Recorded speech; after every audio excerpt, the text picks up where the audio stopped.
right the way for a bit then. Yeah, no worries.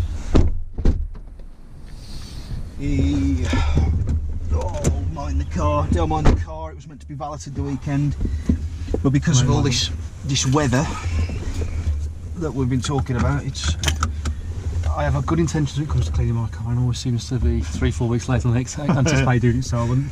It don't look too bad. Oh, it is. It don't look too bad at all. You know, I was thinking the other day, I've had so many white cars.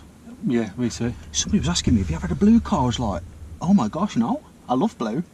I've had loads of black cars, loads of white cars, a few silver cars, a red car. We had red. My wife's first car I met, there was a blue Beetle. We had a green Peugeot 106. Blue Saxo. 106? Yeah. I had the Quicksilver. Do you remember the Quicksilver? Yeah, I think as was just standing. She just qualified nursing, and her father bought it for her, which I think was just standing Peugeot 106 Yeah. 1.4, I think. Yeah. Then we had the Saxo VTR. Blue, and then what was after that then? Black. White. Then I thought it was grey, it was brown. According to my wife, it was we ordered an Audi, it was a Daytona grey. I thought you were going to say Mini then. Mini with a few brownie coloured. Yeah, no, it was meant to be Daytona grey. Oh, right. But like, a bit like the Shelby out of Eleanor, out of gone in 60 seconds. Yeah, I'm with you, yeah. But he never quite looked that. He always kind of looked a tinge of bronzy brown in it, and then back to the white, yeah. Back to the white after that. Who knows what colour next? Might go for a blue. yeah, definitely. But yeah, right, so just a quick intro to this, and then we'll get on with it, and I'm sure me and you will even forget that camera's even on, but this is Scott, and Scott's just started his instructor training campaign, haven't you? I have, yep. And we've got another, 46 hours now coming in? Exactly, yeah. How are you feeling about it all? Yeah, better than I was last week. Last week, like I said, I felt like I concentrated too much up there, theoretical about things, and it kind of put me in a bit of a, not a nervous situation on the road, but yeah, kind of reacting to things late and not actually being proactive in the situation. Self-reflection. Today I'm a lot more positive in where I am and where I need to be going forward. It's good to hear. Yeah, it was a bit. I could feel in the car the stress starting to just. Yes, it was, weren't it? Yeah, and towards the end, it got to the point where I think I was just forgetting the basics that I already know. That because I said to you, I said to you quite a lot. Would you normally do this? Would you normally do that? And your answer was no, weren't it? Yeah.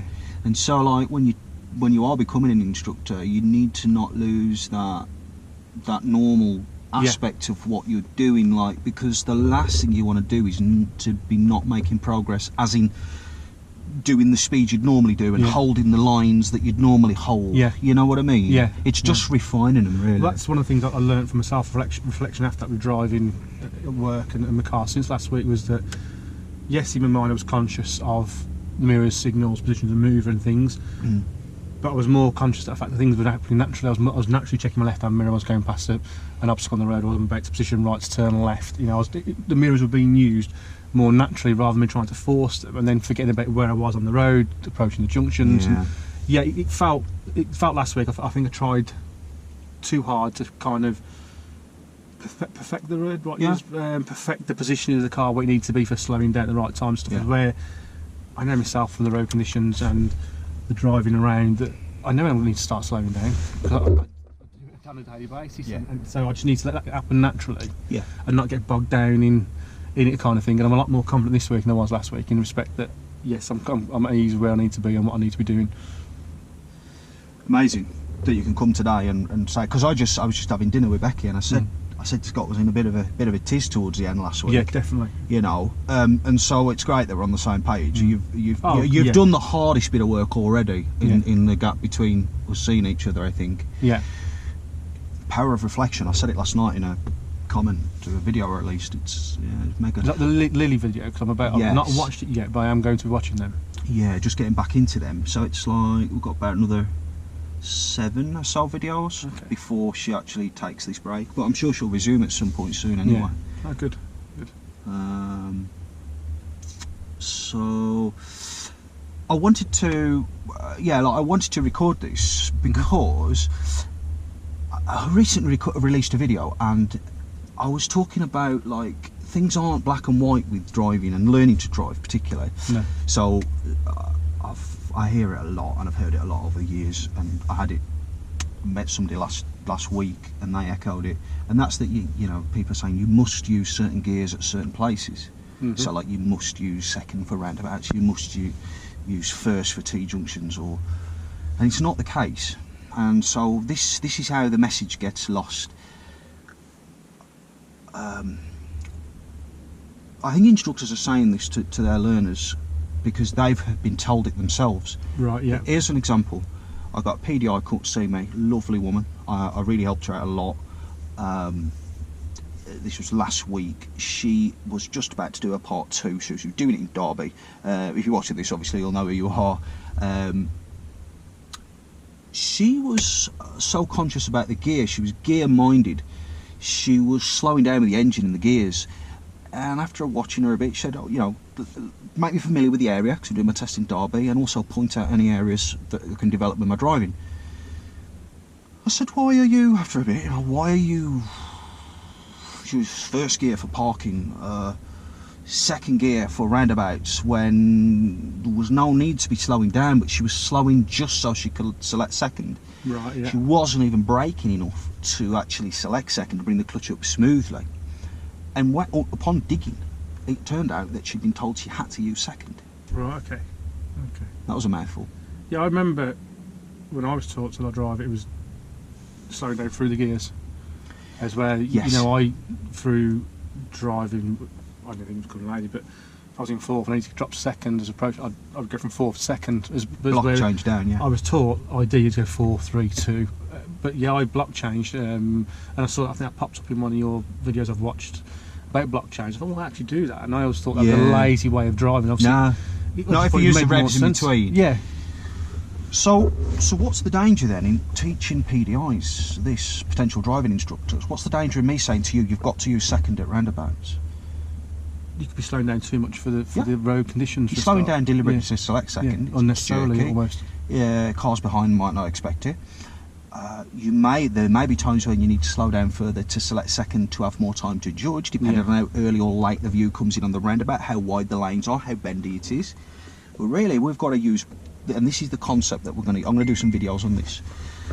Sorry, it's all right, I thought turned on to silence. No problem at all. Don't you worry. Out the way, it doesn't really. Normal life, things do.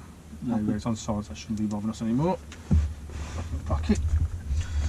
So, what was I saying? About using the gears. This is the concept we're going to adapt. Okay. Adopt. Brakes to slow, and then the gear to go at the end. Yep. And this is what I did with Amy last week when she come up from Redditch, I think. And she was much better off. So we're going to hold the hands on the steering wheel for longer and then select the gear later, if that's the case. I know I was doing a little bit last week in that lesson. Were you? When I was braking almost foot clutch down. Yeah. And freewheeling as opposed to using. Okay. So, and I do know I need to implement that myself sometimes. Whether it's because I would say it's forgotten, but obviously driving an automatic gearbox, I've probably forgot that rather than being foot down, wait to approach the junction, then foot down to the right gear to go with its second. Or I do need to do that. Brakes to slow, gears to go is definitely something I need to implement. Well, I'm going to be making some videos on it anyway. I'm going to do a real breakdown of roundabouts, which you'll benefit from. And obviously everybody watching. Anyway, so I thought I'd explain a little bit of why I thought I'd start recording these instructor training videos again, and like how the message can get lost. Can you see that? So the danger is she's then going to go and teach her pupils that, and they're not really going to understand why, because she didn't understand why. Her trainer had said she'd got to, and that was it. If you got to, you got to. It's not the case. In between black and white, there's many shades of grey. Yeah. And if we're a real thinking driver, which we should be encouraged to be with our training, then we're going to keep the car smooth and controlled and making progress. We're not slowing down if we don't need to. No, exactly. And we shouldn't be teaching learners that. I also think, I'm going to keep this brief, getting to junctions and stopping, I'm not sure how beneficial that is. You could do that at the side of the road. Yeah, I agree with that. When you're doing a bit of controls lesson, a bit of clutch control. So yeah, that's where we're coming from anyway. Yeah, no, I agree with that, because when you drive naturally anyway, you, in an ideal situation, you don't want to stop unless you really have to. No. So you always kind of keep that momentum forward. I think it's just aids with just the flow of traffic and flow of Definitely. safety as well, because you're not having to stop unnecessarily as well. You do see where people will stop at a junction when there was no need to. You think, Yeah. should you have stopped there? Maybe you shouldn't have, but they always either learning or B, they're just nervous. It could be a number of situations where you do see it and you think that could have caused an issue there. That guy behind wasn't aware of what that guy was going to do, what that person was doing in front. And exactly. If the person behind sees that it's clear, and they then start looking, think, yeah, they're definitely going to go, oh no, they're not. Yeah, exactly. Or near, you know, and that's what they do, because people are generally too close, looking to go. And so yeah, I just think it's so interesting. There's so many things like that in this industry, Scott, that aren't. They're out there, but they're not. It's not true, really. If I can put this in a nutshell, all you've got to do as a driver is not cause anybody else to change speed or direction. Yeah. The DVSA aren't really looking. There's no set formula for anything. No, it just needs to be under control with effective observations, and obviously reasonably accurate. If it's not any of them, the first two are going to be affected. Like whatever, you know. Because I think if it was set in stone, I think it'd be too robotic, and I think it just wouldn't work. I don't think, personally, driving. I think it'd be a tortuous affair as opposed to an enjoyable thing. It's natural. You learn naturally. I mean, I've learned more. I know I've probably got bad habits from driving, but I feel like I've learnt a lot from driving naturally and just adjusting to the roads by actually I don't need to slow down that junction there. I can probably be a little bit quicker to it, but in preparation stop if I have to, because 9 times out of 10 you can just keep flowing. Yeah, but you've got to be ready, because that one time where you can normally, you might just have to spring into action that time. Exactly. Yeah. So it's putting yourself in a position where you can go and stop safely. So you've got options. I like to let the car do a lot of the work, get it controlled, and then let the car do a lot of the work. But yeah, anyway, so are we leading on from last time? Have you got your sheet? I have, again with my terrible writing, so anybody watching this, ignore my writing. I do need to school and learn. Is it like doctors? It's not even, or worse? It's not even doctors. It's just literally... Is it an ancient language? I don't think it's even a language, to be honest, as you can see. Oh, beautiful. But yeah, I wrote from what I've said just about the self-reflection afterwards. I just thought I'd jot that in there, just to let you know, so I was getting bogged down theoretically rather than...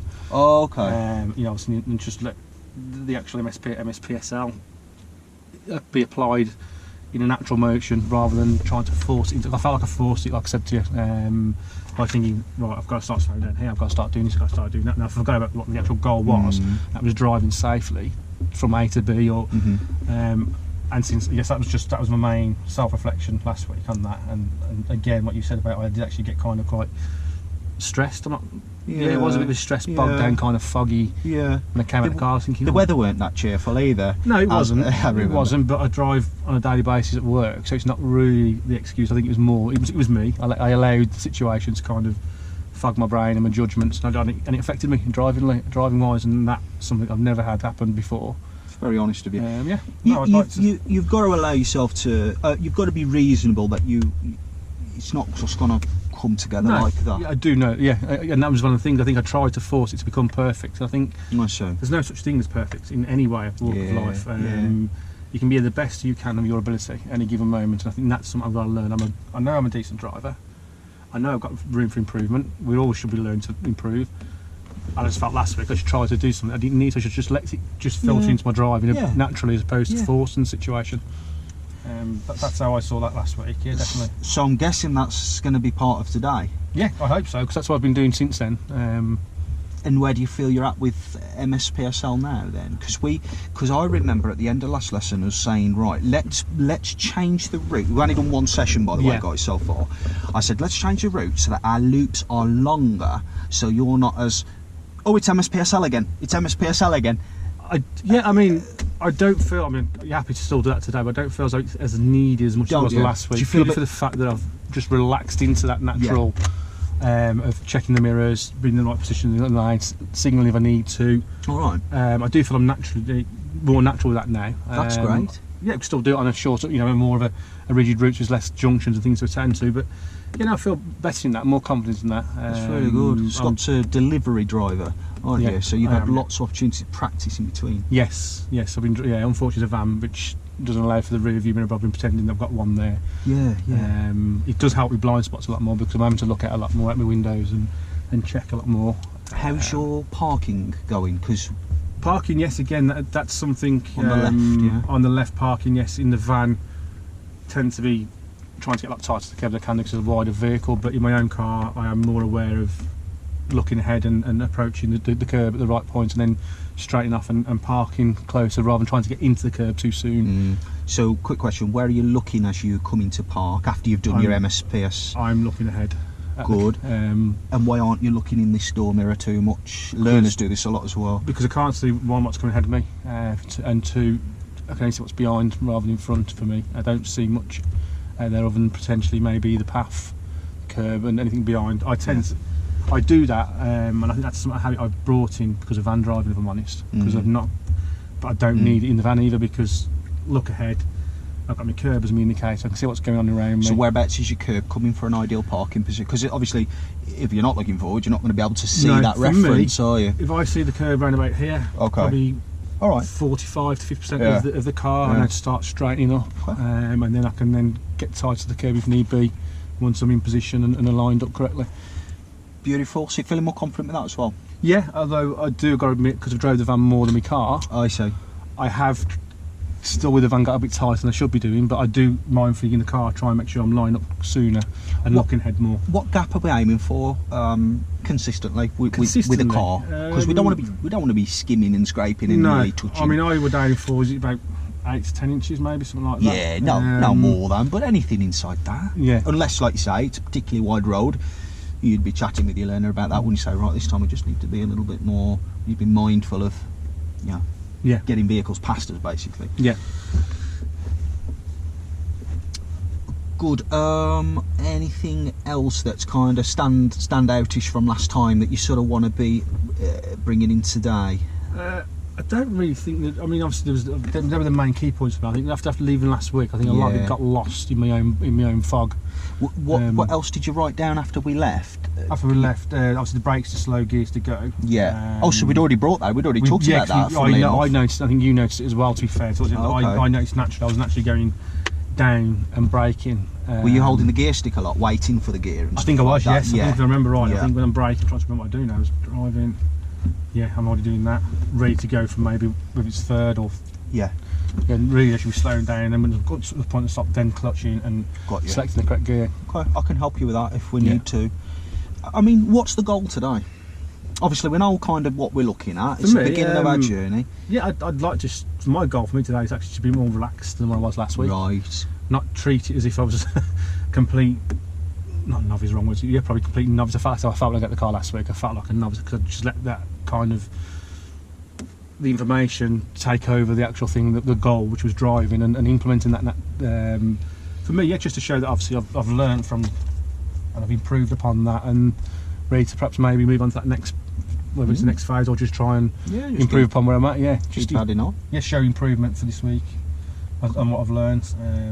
I think that's going to be the key one possibly today. Maybe the brakes, slow gears to go. Good thing that might be something that's become a naturally bad habit in my driving. Because I was trying to recall. Obviously, that's the car's an automatic disc tube box, but the car before that was a manual, and I think. What car did you have before that? Mazda CX-5, and I think I did the same in that car for mine. So I'm sure sometimes I lazy was like that, and then ready to go to the gear. Yeah. So I'm not using the engine braking. I've brilliant. Taken, so you know what the issue is as well there. Yeah. Because I could say to you there. So why is that even a bad thing? You know. You taking out the engine braking, aren't you, by taking the clutch off? It's freewheeling as opposed to using the engine braking. I do think I did that in my old car. So that's maybe a bit of a bad habit. I need to probably train myself out of. I think.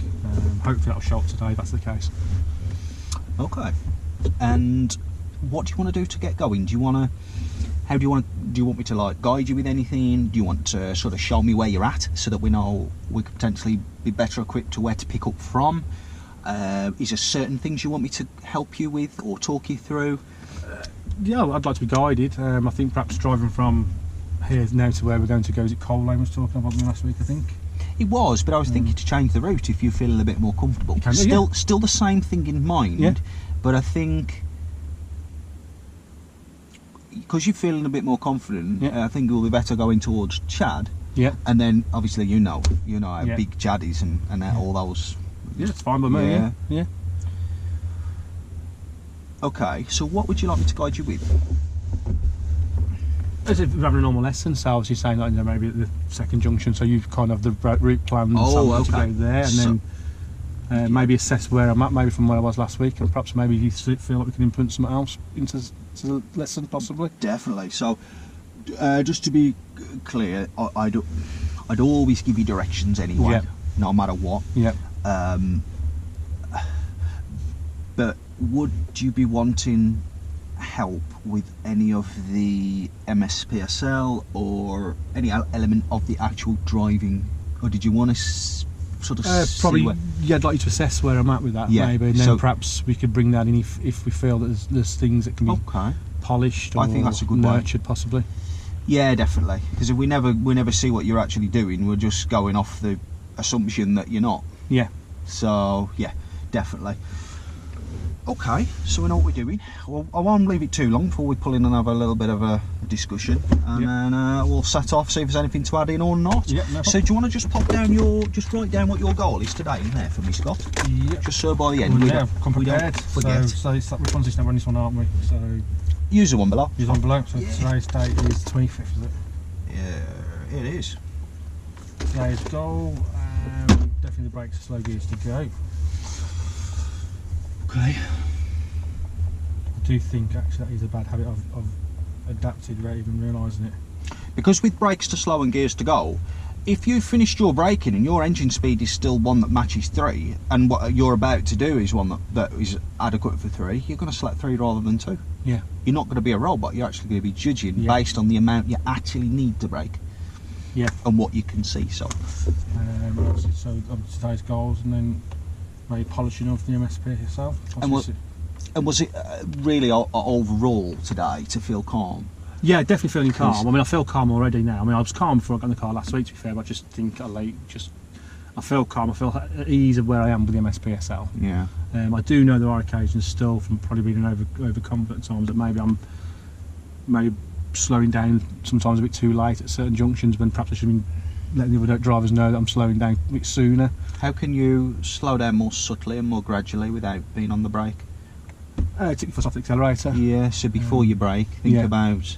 Which I tend to do naturally. Yeah. But I was last week forcing the brake into the situation when naturally there was no need, because there was nothing behind me. I could slow down naturally and then switch the brake as I when I needed to. A bit later, like. Yeah. Fair enough. Is there anything I can do to help things feel a bit more relaxed that you're aware of? No, not really. I think it's just obviously assessing me now, seeing where I'm at with that, and then perhaps maybe, like you said at the end, that little bit of polishing nuggets of information, maybe, perhaps implementations I could probably adapt to my style of driving that could help it be more easy and more efficient for me, maybe. I think as we are, I'd like you to probably just assess the situation and say, okay, this is where you're at, perhaps we could do this, and just maybe guidance. Definitely. Just pop in, I'm looking forward to that. I'm looking forward to getting going. Before we do, just pop into today's goals, like what we talked about, because you just want to make sure that we're progressing on these. Pulling in on the left. Pulling on the left, yeah. And I think, and it's quite broad, but I was going to say MSPSL, because we was talking about that last week, weren't we, so much, it's broad, but yeah, so that's our goal for today. Definitely, because that's something, I think when I learned to drive, it was MSM. As you were saying, the manoeuvre is a 3-part thing now. And one thing I noticed after last week, I just relaxed and just drove. The position, signal, speed and look was natural anyhow to me. It was just whether I was doing it at potentially the right time for that current road condition, I think. What would you rate yourself with your MSPSL at the moment out of 10? 0 being awful and 10 being expert? Not an expert, because I don't think I'd ever class myself as that. You always learn and always make mistakes, but I'd say probably at the minute, I'd say 6.5, 7 from where I was last week. So last week I gave myself about a 3. Just put that next to that if you could. I'd say about 6.5, because I think on occasion it's there, it's more natural. It might be more than that, but I think I like to mark myself down. Okay. What is going to make that number rise? Practice for me. Just keep doing it and doing it naturally. But how are we going to know? How are we going to reflect and say, yeah, that's definitely improved at the end? How can we scale it at the end? Oh, good question. You know, because I'm just thinking, you know, when you're teaching and you really want your learner to come out at the end saying, actually, there's actual evidence here of me being here, and at the end I'm here. So yeah, that was worth the money. That feeling for me, obviously, with the feeling of progression for me, from where I am at the start of the lesson to the end, I think I'll feel that I've got better at it or more honed on it. Also potentially in between if we have not the stops, like you say, maybe a bit of guidance would help that improve. Yeah. All right. Let's not dig too much. That's fine. Are you ready to get going? I am. Yes. Yeah. Yeah. So yeah, same as before. I'll give you directions in good time. If you're unsure, Scott, just let me know. Will do. Of anything at all. Maybe it's just my dodgy accent, you know, anything. Well, you're from this end, as well. Yeah, we're both from the same end, so I think we speak the same language, unfortunately, don't we, sir? Yeah, I just hate the sound of my voice on the videos, so apologies when you do watch this about my accent being terrible. You'll be alright, Scott. Yeah, well, I think I'm good to go. So did you say to me that you wanted me to... No. Assessment. What I'm going to... No, I don't need it. It's fine. I was just going to get pen and paper and just make notes, but I'll be fine. I'll be able to remember them. Okay. When you're ready, drive on, and we'll be turning right out of the car park to the roundabout, and then we'll be going ahead, third exit for Borough Wash. Alright. Yeah, if you're unsure, just let me know and I'll repeat that. Will do. Yeah. So right next to Borough Wash. Okay. Yeah.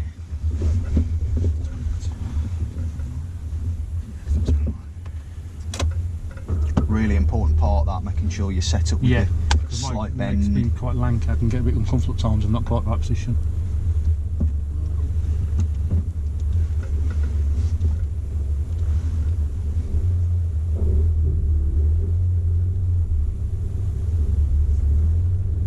You look more confident and controlled already in your body language, Scott. Yeah, I've just let it from last week. I think, I think I'm just being more natural. I've just done the brake straight away. That's a natural bad habit I've noticed. Okay. So what should have been the first thing? So you've identified this. Well, you've identified the junction. Yeah. And you're going to go mirrors, signal. Mirrors. Yeah. Yeah. I've done all that and then just put my foot down naturally on the clutch, which is I didn't signal because there was no car at the time, but there is now. We always signal at junctions. Okay. The only time that applies is when you're pulling in on the left or moving off. You know, when you give that judgment as to if you're going to signal or not. You know, when we say only signal if it would benefit. Well, that's never the case at junctions, okay? Okay. Because we're dealing with corners and bends, this is the reason. And often we can't see what's around it. Alright. Good, really positive start so far, well done. Definitely not always braking slow. That's weird how that was such a bad habit.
Positive, you know. Feels come doing naturally. I'm letting it drive naturally rather than last week. I felt like I was like in there rather than the actual surroundings. Had you gone? How many years you've been driving now? 21 years this May actually. Had you gone back 20 years last week? I felt like I'd gone back beyond 20 years. Did you? Honest. I think I allowed the theoretical side to get involved too much when I knew naturally was there. Just needing to polish in those little key things like. driving too close to parked cars, and, that car was trying to put all that stuff in, when really, naturally, I think it was there, it just needed polishing and just altering. Yeah.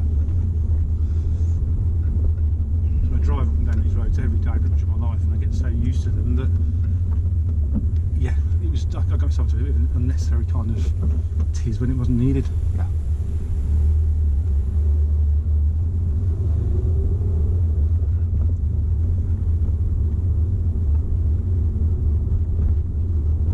And the fact that I added an extra controller to me driving for about 12 months during the start. Yeah, yeah. So there was a lot to adapt to. Yeah, I think I just allowed it to get to it, and really, I don't think I needed to.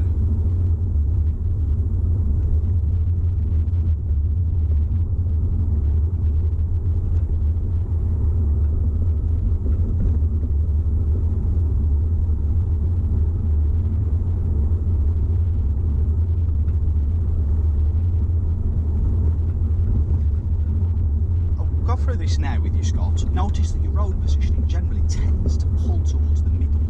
Yeah. Every PDI I've ever took on, I say the same thing. Okay. Tend to be driving more towards the middle, so towards oncoming traffic. Right. Okay. All right. So what when you start channeling into is the fact you've got a little bit more space on your left than what you may be aware of or even thinking about. Yeah. I want to ask you as well, in your opinion, what's a normal driving position? For me, I would say normally I try and position myself in the centre of my lane. Right. That's what I would say I do normally. Yeah. So if you ask me the question, Describe the ones in front. I would say the one in front is probably too close to the middle. Yeah. The van probably similar-ish, but although he does tend to be slightly more left. Yes. Probably because that one was so far over to the right. Yeah. Can you see then why we shouldn't be driving so far potentially over to the right? Yeah. I'm just thinking about that. You know, as you come off the big Asda roundabout, Yeah. got that oncoming traffic, really can't afford to be too No. far away from that curve as you're coming off the roundabout. No, of course not. No. So we've got a reference point for that. Okay. Carlsberg, the reference points as well. We're going to, I mean, what you can do is put yourself in what you feel is the middle of this space. Obviously, all road widths are different. Yeah. So tell me when you think you're in the middle. Of my space. Yeah. Okay. I would say I'm not far off there now, actually. All right. So where does the curb appear now? Curve appears now to me probably. I'm looking at the front head, just to the Left of it. Let's get back in that centre position, and then just figure. Because really, you know, your normal parking one is about here. Yeah. Then therefore, the should be about here. Yeah. Obviously, because you're that bit further out from when you was initially parked. Yeah. Are you aware of where the demisters are on this one, Scott? I am, yes. Just down here. It's the one on the left. On the left of the windscreen. Top one. Yeah. Yeah, it's top. So press that one. Does that include the side mirror as well? It does. Oh, okay. Right, so that feels like now to me, although I'm where you need to be, it feels like, yeah, my natural position doesn't feel like it should be there.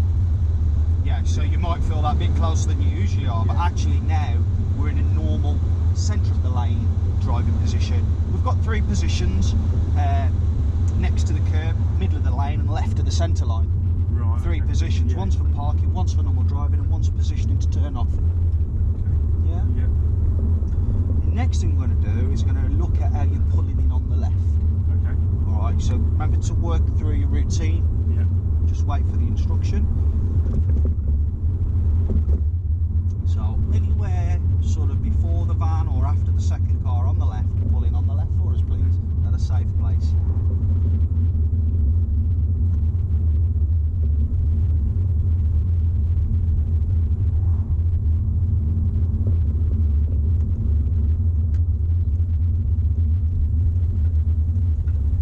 Let's do right. Oh, I've done it again, haven't I? It's good putting the gears and stuff. Just keep looking forward. Don't steer left. Just straighten. You're close enough. That's enough. Cheers. That is just poor. That is. Why do I do that? I think let's change the focus so that we, by the end of the lesson, you're like, yeah, got that. Yeah. I don't do my car, which I don't understand. You subconsciously you might be trying to do too much of a good job with it to get too close. Right, I don't know. Yeah. But yeah, that's why. Yeah, as long as we know. So And the other thing is, you're coming in one-handed. Okay. Because you're doing your gear thing. Yeah. So that's all your steering's on with one hand. And also, what you want to try and do when you're pulling on the left, here's your curve edge. What you did was pulled like really tightly like this, and we've got a right job then to kind of that all of a sudden that's coming and it's like, oh, it's there, it's too late, you've got loads to get off. Yeah. Just angle the car like this. Yeah. And just slowly, gradually we call it a glide, yeah? Yeah. And gliding. Yeah. Roll for longer, because I was expecting you to be honest, after that, because if you look after that car that we've just passed, that green one, it's quite a lot to do it. I mean, I'd have probably stopped there, rolled for longer. Yeah. Because that would have allowed for more of a glide. Okay, yeah. I didn't stop before the bank because there's too many drives and shorter curves in between the driveways. But yeah. So what else was in your planning when you stopped here? Because I purposely asked you here because there's a lot to bear in mind. In my plan for that day, I was obviously looking ahead of the oncoming traffic that was coming at the time, so I selected third before I came around the traffic. The bus stop a bit further ahead there, which was mindful of. The bus stop to the right there, I noticed. But then I think once I got to the point of the actual manoeuvre, I think I kind of, like you said, I think I forgot all that and just concentrated on trying to get too close to the curve when I didn't need to. And that key glide, that's key gliding in. If you do that when you're merging over lanes, you don't just turn into a lane, you glide back in naturally. That's it. Yeah. What we'll do, shall we prioritise this, pulling in on the left? Yeah, I think we need to, because it's something to habit. Sorry, excuse me. I don't know whether, I don't know what it is why I'm doing that, because I don't do it in my car. And in the van, I do in the van. I've got to be honest, I tend to use being a wider vehicle, and naturally just getting against the car. I almost kind of not come up with the curb, but so I need to get out of that mindset of definitely. Yeah, are you ever half parking on the pavement and coming up on the curb with one tyre? On the van, 78% of the time we're having to, because where we deliver to like Breaston, Draycott or places, it's double parked. If I park the van like we are, there's no access for any other vehicle, so that's no excuse. I should be adapting my driving to the vehicle I'm in at any given time. So although I do that in the van, it shouldn't be an excuse for my poor parking now, personally. Okay. So what we're going to do differently then when we come in? Going to certainly glide in more and allow more of a distance to park up rather than getting parked up straight away. Planning was good. Yeah. No, that's what I said. What was you factoring in with your planning? Yeah. What's going to change with your hands? Both hands on the wheel. Until I need come to a stop to change gear. Do you need to change gear when you stop? No, don't do I. So yeah. Your hands should stay on the wheel, really. Okay. So you're going to go brake, clutch in. Yeah. Just steer. Yeah. When? All right, that's quite black and white, isn't it? There will be times when you need a gear for parking. When are they? When are they for parking? Well, it would never be at the time when you selected yours. No. Because you already had loads of momentum coming in. Of course, yeah. You were going to get rid of all your existing momentum just to go into first, which would slow you down too early, increasing the risk behind. Nobody would expect somebody to come in and then just suddenly go first. No, they wouldn't. Well, bay parking's not the right gear for a start. If you're going to park in a bay, you'd be obviously potentially in first gear because you come round slower. Yeah, bit of clutch control on the way in. Yeah, and obviously if you're reversing back into a parallel space. Yeah. Gears there, but it's crazy. What about here's another one. Thanks for yours. Here's another one. If you're parking uphill, and maybe you are coming in after a parked car on a hill, so you've got say it's steep like that, you're coming in and you've got to go. You might run out of momentum as you kind of start to do that bit. Yeah. First gear, gas set, bike point, bit of clutch control, finish off, get into position. Yeah. Otherwise, the hill takes the momentum out, doesn't it? Of course, and you'll start to go, So again, I don't want to mislead you and say, oh, never select a gear when you park. No. Because that's not true. But again, I think that's so much, I think I'd probably do naturally, I'd hope to think. Well, you will. You'll feel the need of the car and you'll just do it. But you're doing it when you don't need to, though. Yes, I did that there. It's crazy, you just forget. All right then, Scott. Are you fully on board with what I meant about the road positioning? Yes, it feels slightly unnatural still because I feel like I'm still too far left, but I do know what you mean. Do you feel close to the curb now, do you? Yeah. Very interesting. Yeah, I feel close to the curb now. Is where before I thought I was comfortable in my environment as well. When in reality, you're right. If something's coming that way, and has to avert something. What about if we've got wider stuff in there? Yeah, there's no room for error, is there? What about if he's turning right and he decides to just position a little bit more over towards us? I had an incident like that on Friday in the van. It was pouring down the rain, and it was hatch marking. There's a worn out, and I'm coming from Sandyacre towards Ilkeston. Yeah. And he's coming a great big lorry from Ilkeston towards Sandyacre. I'm turning right. I've come into my lane, and he's come across. And he's in my section of the road because the road markers weren't there. He's hanging over. Yeah, and it was actually, and I was like, so I actually obviously had to come more back into my lane a bit. But that was one of the reasons why you've obviously central lane. If he does that, I haven't got much room to move, have I? Reacting rather than being proactive. Yes. Very good. Yeah. We're on our way. Still feels weird though. Most of it, just drive that. But I've got to read. That's gonna be weird driving that. But that's something I'll learn this week. I'll drive closer to the centre of my lane as opposed to the centre of the whole carriageway. I said to you, get yourself in something that looks like middle, and I just assumed that you knew how. You did. Yeah. I'm not speaking to a complete novice, am I? So, no. Yeah. You checked both mirrors. You kind of got the gap, I think. Yeah. And then you said, "Yeah, middle." Yeah. Now where's the reference? Occasions I probably did. Because you were looking too long then. Yeah. And I thought you were starting to stray. Yeah. Yeah. But yeah, no, yeah, that's definitely happy with that. Very good. Let's go and work on them then. Let's get you some progress on them. So, Coal Lane's no good. There's no curbs. Okay, no, there isn't. It's not. So that's not going to be very good for us to scale your progress.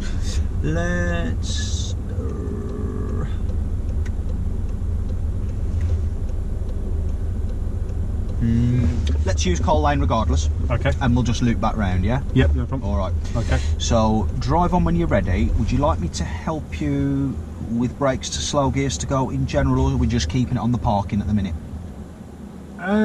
Yeah, potentially. If I do, keep your hands on. Yeah, keep your hands on the wheel. If you take it off too early, shall I let you know? Say, keep your hand on. Yeah, please. Yeah, because it just trained me to think more. Cause I think I'm still falling into that natural habit, bad habits I've picked up. So if you indicate them actively when I do it, hopefully it'll kind of train me to keep them where they should be.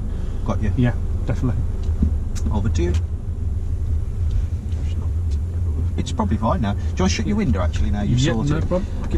Are you alright with the controls? I know because I know you got VW similar. Yeah, no, it's the same actually. Just I think mine is slightly higher up. And I think they've got the same. Actually, the reason that it does the side is because if you press this, you see these angled vents. Yeah. It's all the ones across the back there with the front screen, and then these are angled this way, so it gets all your blind spots and down the side. Yeah. Yeah. It's your rear. Yeah. And that's turn it up and down, and your AC, which. Probably don't, do we? No. So yeah. Okay, yeah, lovely. Yeah. Over to you.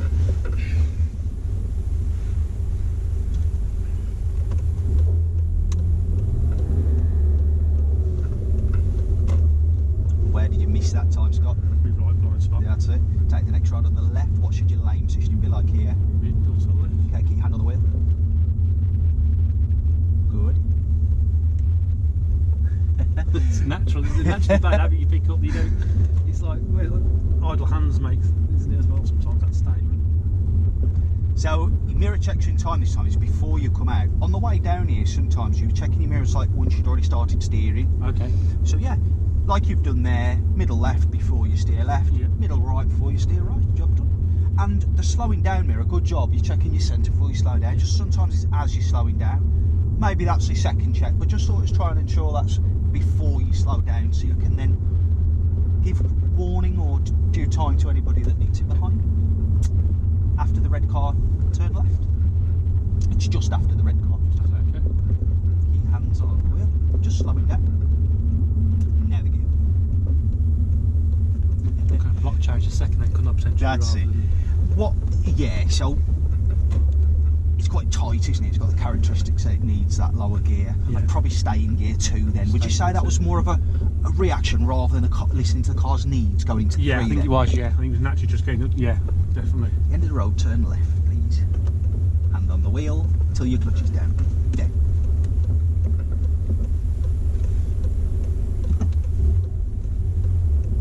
You'll notice, Scott, that I look when you look at the junctions generally. Any ideas why that is? Because you can react to the potential situation I haven't seen. and I know what you've seen when you've seen it, and if you've missed something, then because I'll still be looking anyway, kind of thing.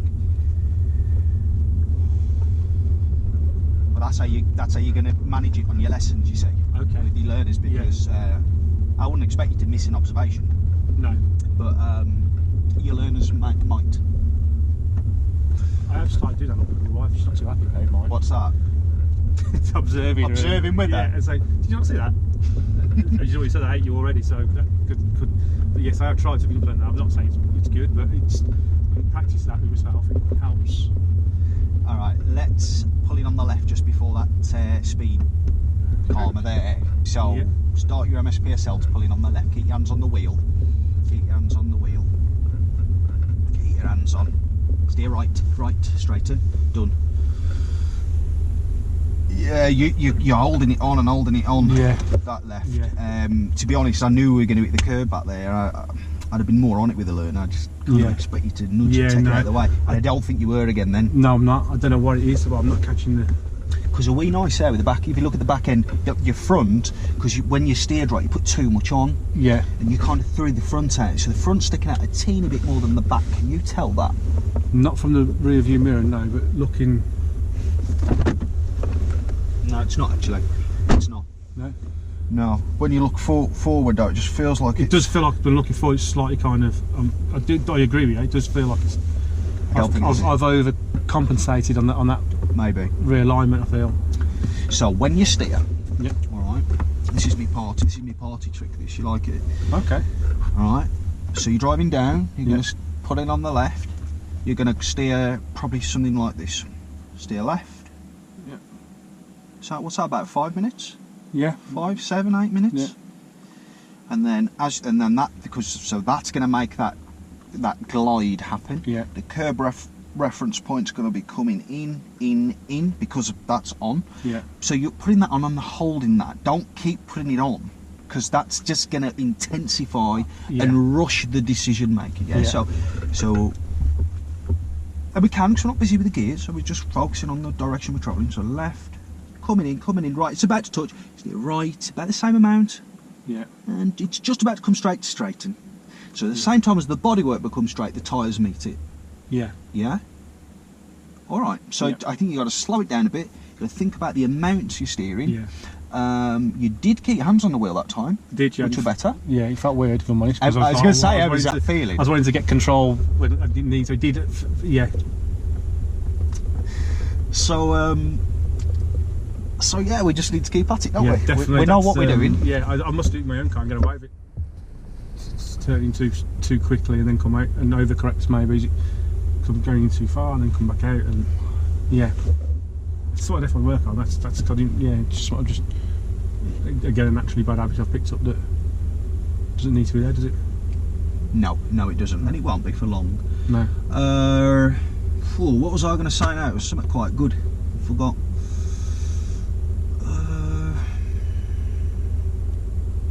It was something to do with what we've just done. Oh, completely forgot. I suffer that terribly. It's because I looked at that and I thought, track 4, is that good? There's something really good in that. The beginning's really great. Just pass us that Roxy. This one here? The green one behind it. That one there? Yeah. Oh, their guitar. Yeah. You want to skip around the bathroom playing the guitar then? It's a Van Halen. Oh, okay. Listen to the intro on this. Oh yeah, what song's this? Ain't talking about love. This come on the other day. I hadn't listened to this CD for ages. I was like, whoa, full blast. Yeah. Do you know what I mean? Yeah, I must admit, I haven't got my CDs in the car now. I tend to use Spotify because obviously being in the van, it's easy for me to do that. Then just take my favourite tracks, straight into a playlist and away we go. But yeah, I do have sometimes way too loud. Way too loud. Okay, so the things that we're going to change then. What are we going to add on to what we've already changed? On that with pulling in on the left. I'll add on to it a little bit slower. With the approach, I can take it. You can be slower with your glide earlier. Yeah, coming more. I think I'm coming too quickly. Just naturally gliding a bit slower, and obviously less steering. Yeah. it's probably like that to that, isn't it? As opposed to I'm doing that and then oh crikey, I better go. A quick one with your hands on the wheel. Yeah. Your arms are quite stretched there. Yeah, I do feel quite. Yeah, you need a slight bend on your arms. Why do you think that is? Because when you said it feels something, what's it feel like? It feels like I'm not getting the full control of the steering. I feel like I might have to start to get it. Are you alright to... Just so we can reach. Is it down here somewhere on yours? Just on the left. On left on yours. So like the left knee, they should have a slight bend, but they shouldn't be fully extended. That's pretty how I'd normally be if I'm driving, I think. And then just making sure that isn't... Yeah, I've got that completely in view, all my dials and clusters, yeah. Yeah, brilliant. Yeah. Oh, all I was going to say is, I've remembered now, I would want, if it was a learner driver, say, I would want them to have a real reason as to why it's not good to keep hitting the curb. Obviously, you appreciate it. Yeah. I know, you get it. Yeah. You've got a nice car. So I'd say, you know, what kind of what could that do to the alloy wheel? Let's start with the alloy wheel. Without scuffing them and scratching them, and you can start obviously rusting them, and then you'll start breaking down the actual alloy itself. Can you crack it? Yeah, you can. I went to have my tyre change once before. A big crack in the alloy wheel, didn't I? On the internally. Crikey. Big crack. I've had that from a pothole. Yeah, yeah. I mean, you can with potholes, can't you? When I've gone down. In fact, it was actually in the papers quite a few years back. It was actually on the Old Mansfield Road going up towards Morley, and it was a great big one on the multiple bends, and it was covered by rain, and quite a few people complained. But I didn't until after the fact. But I noticed from there, 'cause I came back from golf one day and I hit it. It was like, Christ, that was a cracking off. It feels horrible, don't it? Oh, when because you hit a actually pothole. physically feel you that. feel it through your body, don't you? You feel the metal of the alloy to the road, and then it comes just transmits straight through. You think that's not good. It's not your alloy, it's just suspension, it's like a dong that Yeah. just goes through you into Yeah. it. It's just horrible. Yeah. All right, so there's the alloy. Yeah. What could it do to the tyre? The tyre wall. Sidewall, Yeah. damage. It can cause bulges, and it can weaken sidewall. Yeah. Cause nicks and cuts. Cuts, yeah, definitely, all day long. So yeah, so good reasons why we don't want to do it. No, I know. But, It's but frustrating. I'm doing it. It's like, what's going on? But we've got the, nice car, nice wheels. But I fully accept this job, and it's just this is a car for the job. So it's not something I'm going to cry about. You know what I mean? No, but even so, it's, you know, I'd like to think myself, from my personal standpoint, so I'm a driver. I shouldn't be making these silly errors. Hopefully, we get them polished out, and as I said in this lesson, it'll be no more. With that said, let's get going. A quick question for you. Yep. Why do you need to check your blind spot? I mean, let's take this occasion. If you didn't check it, what would you potentially miss if you look into your blind spot The now? junction behind me. I don't know why I didn't check that actually, because that's something I've been doing quite a lot of. I don't know if Yeah. No. Have we got any tools that we can help to remember so that we can remember to check it, like a bit of a step 1, step 2, step 3, step 4, step 5. Step... Yeah. 6 point check, yeah. There we go. And I don't know why I didn't count that. I was just eager to get off. I just missed that one out, I don't know. But yeah, I have been trying to do it in my practice sessions, and I'm glad it showed up that I'm not perfect, and I'm still making those silly, the odd errors there, because just polishing that. So, so for you to remember these things, because you were straight there with your 6 point check then, you knew what I was talking about. Yeah. You might need to just slow things down a bit. With your execution, and just be a bit more methodical with it. Yeah, but not losing that normal driver. No, I've noticed that. That's what you said. Actually, slowing down. I noticed actually when I'm driving part of my practice sessions that when I am doing things a little bit quicker than normal, there are certain things that are being missed. Like, for instance, that on there was the right blind spot. Maybe on other instances I've checked my left mirror and then started to brake them. And I was actually I've not checked my middle one as well. And that again, because just be a bit too quick than I should be going. And I have noticed that in my practice between last week and this week, I have them occasions are there that need to be worked on and honed out. Okay. What I'm going to do is, well, would you like a prompt? Yeah, if you think it's necessary, yeah. Or do you think you'll remember it? I think I'll remember it. I'd like to remember them. Do you want to just tell me then what whether there's anything in the blind spot as you're checking around? Yeah. No problem. Yeah. That'll be great. Okay. And then drive on when you're ready, and then I'll just let you know in good time. Hopefully, good time. Yeah. Pulling in on the left. No problem. Yeah. Blind spot left is clear. Left mirror is clear. Rear is clear. Right mirror is clear. Blind spot the junction on the right hand side is clear. And we're good to go. Okay. Didn't most far. I had checked ahead. I just got to tell you. not steer over so much, yeah. Okay, I was just trying to centralise the speed bumps we found in that situation. That was the only reason. Okay, no problem. Okay. Because you've got the cyclist, haven't you, coming? I mean, yeah, they're probably not going to come through as well, but. So if you're going to ease off your gas and slow down, what do you need to plan in first? I need to slowing down my surroundings, what's potentially oncoming or behind me, if there's anything that's too close. But you're looking in front, aren't you? So you always see in front of you. Yeah. So you think, right, I'm going to ease off, or I'm going to brake, what's behind, and then into your manoeuvre. So at the end we're going to turn right, keep your hands on the steering wheel. First gear.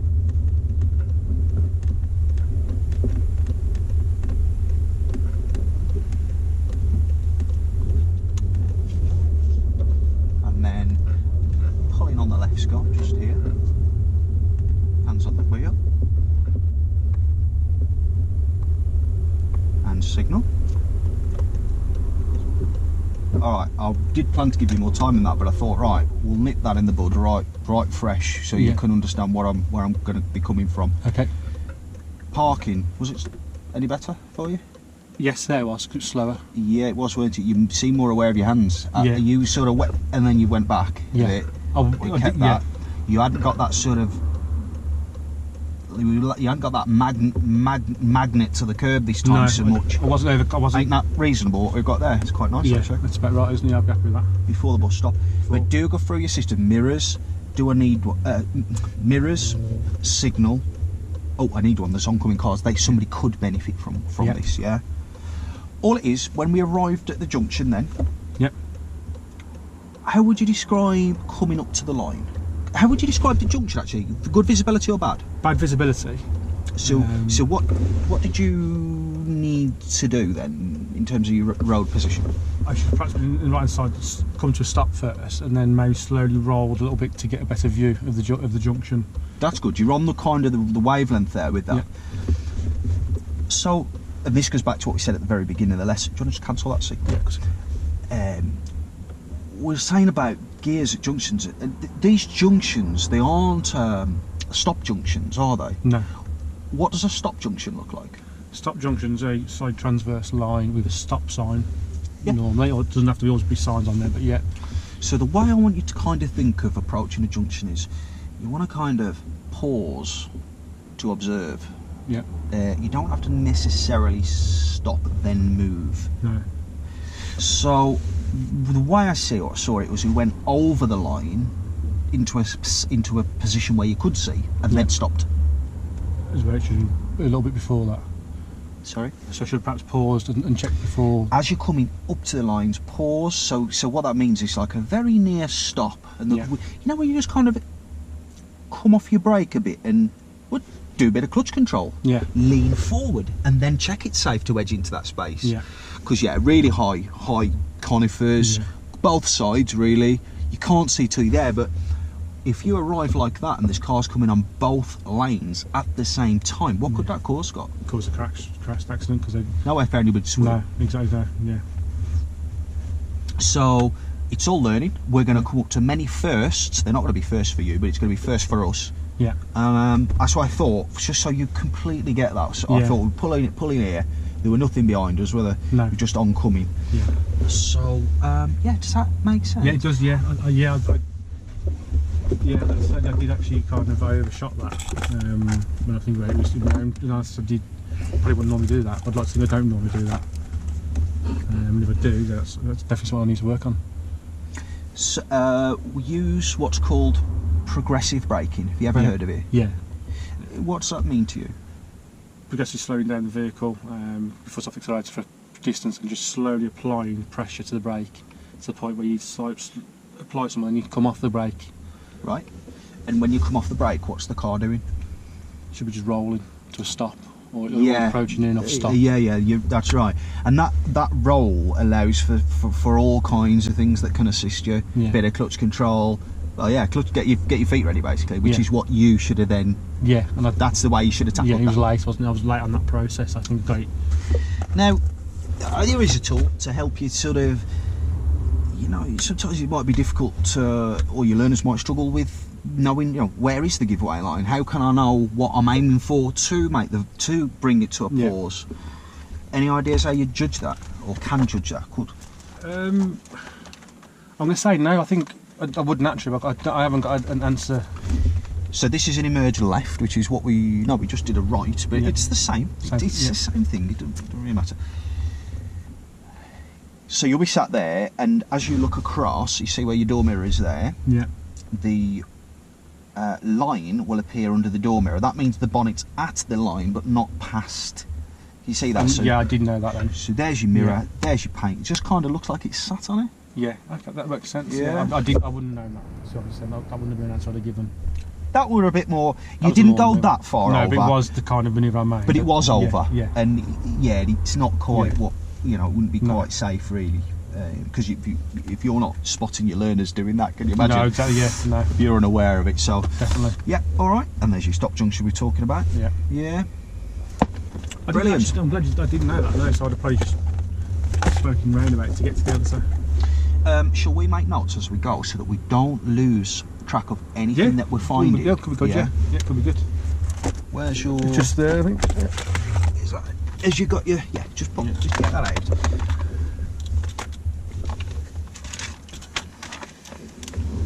Areas for improvement. Yeah, keep it small, keep it short. So we've noticed road positioning, haven't we? Yeah, definitely road position. What's your next one? What else have we spotted?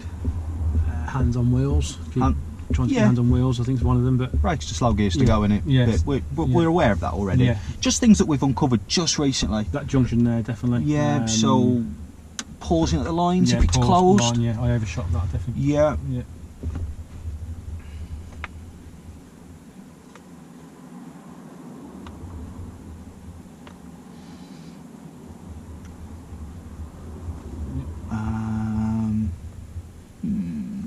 What else? I'm sure there was one more thing that we talked about.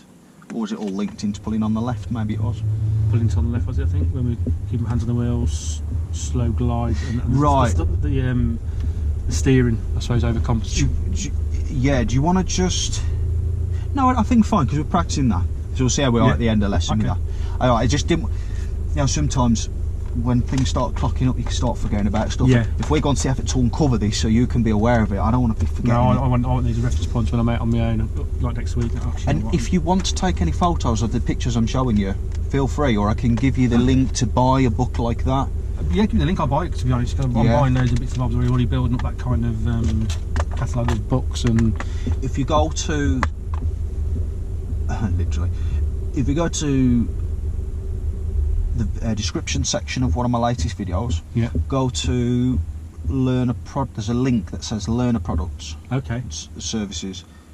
Go in there, and there's a driving instructor TV, and you'll be able to buy. Have you come across them before? I think I have, through a link on one of your videos and stuff. You'll be able to buy that through there. Oh, okay. I'll have a look for that. But yeah. Because we need to do that, and I can make my own mental notes on it and stuff. Definitely. Did you want to take a picture of that for now? Or are you okay? Yeah, I could do. Yeah, I don't mind. Yeah, that'd be ideal. Because that's key. Driving a van, I haven't got the body in front. I can see the lines. In a car, it's different. So using that as a reference point is good. As long as you don't stare there, you know what I mean? No, you're sort of looking across. As you're scanning across, you pick that up. Yeah.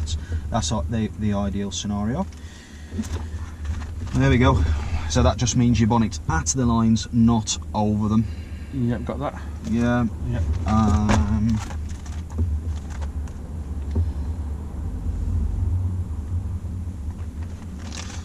And that looks to me like a driving reference point.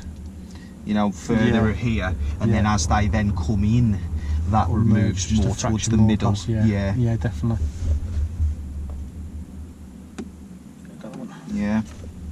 Great book, this. Great book. Yeah, I like that. I like those things.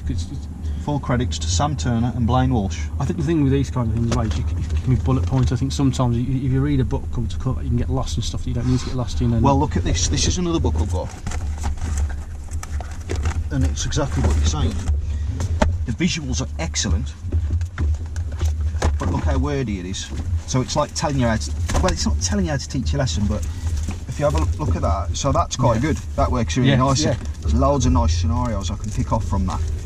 But then look at the text, like, I mean, if you start reading that on a lesson, you'd be like, just wait a minute, Scott. Right. You'd be like, I don't know how you could get a flow from that. I'd be looking at key bullet points out of that to find for the learner. If it was me, I'm obviously so I'd probably lose 2-3 minutes trying to find the key. Well, to be fair to them, they have, I think, they have put a section where you can take the bits from and make your own. To be fair to them. Oh, okay.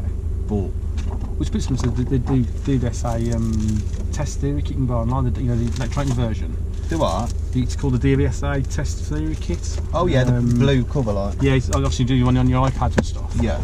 And I quite like how that's done because you can go through sort of mock practices. And rather, I mean, I'm still going to read the books, but and then you can have an explanation, and it gives you an explanation. It links you then to the bullet points on that page. You can read the reference about that page as opposed to reading reams upon reams to get to that answer. That's really good. What book does it lead you to? Is it just the Highway Code? It's the official DVSA test theory kit online. So you've got basically that book, the Highway Code, and 34 of your hazard perceptions. But what I found good, I remember I had a 15-minute read on it this morning, was that, because I've been reading those books as well. So you've got these ones now, the essential skills. Yeah, got that one. If you're going to become an instructor, got those. Got all three of those. But it'll link me then to like the Highway Code, say page 174. That's really good. And also in that book as well, it gives you that. So it's like if you, I do best with bullet point research and revision as opposed to read. I mean, I'll read the books from cover to cover, of course I will, but I'll remember key points as opposed to the whole text. Yeah. And I think that helps the way they've done that on the DVSA, where that just gives you that reference for certain things. Like I just a few questions today on like an accident. So what would you do how would you know if someone's suffering from shock? I knew that for myself. I knew from my first aid training, but I always wanted to answer the question correctly. Obviously, raised breathing, but the answer they gave, you could argue all four of them could have fallen into the category of shock as a novice, but because I'd done first aid, I knew what to look for. So I thought, I'm going to click on the explanations. So it gives me, and it gave you prompt bullet points of information that, as a learner, is enough to get you past that point, and then obviously you can delve into it more when you're more confident in what you're doing. I certainly felt that way. I enjoyed it. I didn't know it did that. That's very useful, rather than just telling you the answer's wrong or telling you the answer. You want to know the context behind a why, so that you can remember it. It gives a brief explanation. It'll say page of the Highway Code or page of DVSA. Click on that link, it opens that page up, and you can just briefly gen up on that one piece. Very good stuff. Right then, we're all up to date. We know what we're doing, what we're not doing. What I want you to do, I want you to drive on when you're ready. And take the second road on the left. They're quite close together. Okay. All right. Blind spot left clear, left mirror clear. Oh, this is something I wanted to pick up from the last time. Sorry, Scott. No problem. I do this quite regularly. We talked about, well, you can use it, it's up to you, called POM. POM, yes. Why is it important that the P is kind of linked with the O? Because there was a bit of a delay last time when we moved off. So you check the blind spot, and then a second or two later, then we move forward. An issue could have arisen in that second, Especially all these little scooters knocking about these days near that junction. They were all over here last week. What's that? Yeah, about 4 kids on them scooters, but they were just whizzing out like as if the roads were closed. You know what I mean? I just they do, don't they? They actually, I think they're invincible. Some of them. It's like in Nottingham, they got their.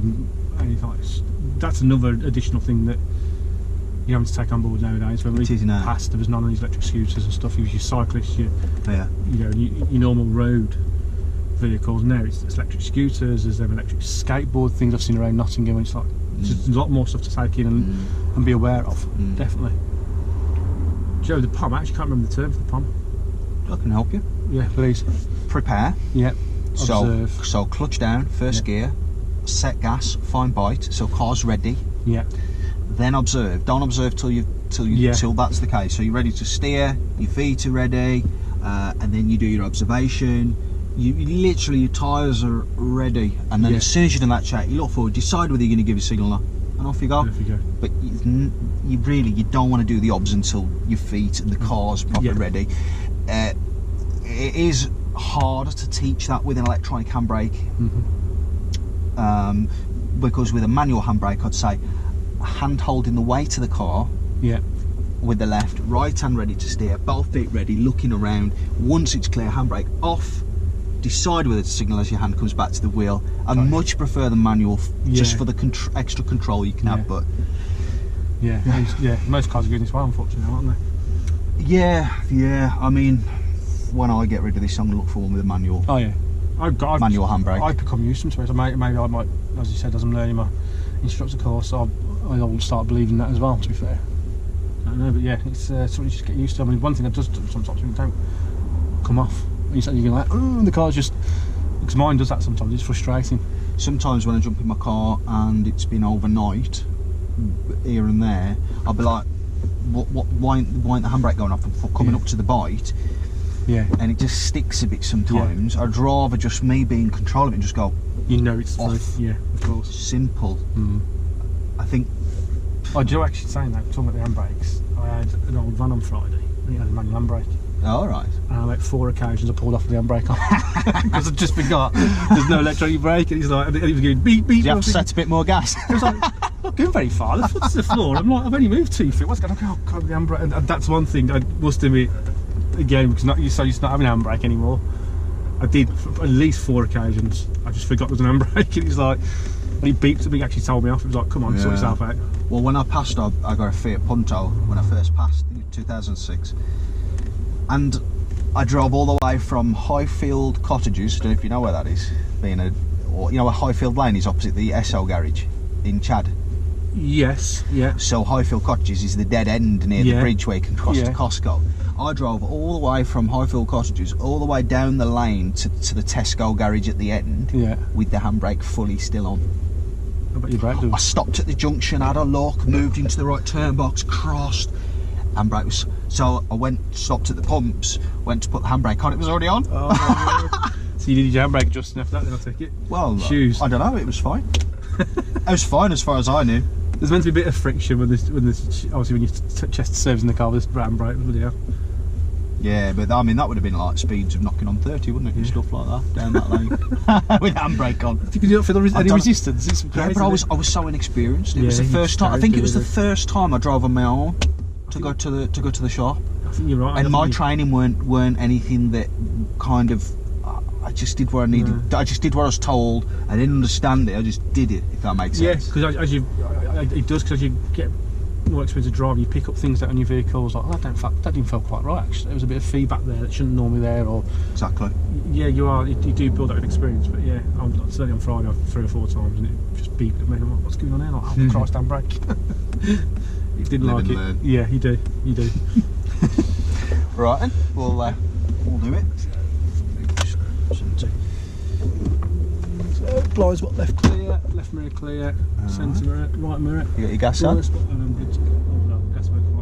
Any signal needed? Anybody that could benefit? No signal needed. Oncoming traffic. Yeah. Yeah, because you're moving where? Moving out to the right. Yeah. The lane. And even if you're not, they could be pulling into where? It's my obviously moving to a driveway. Driveway. Yeah. So you've got to think.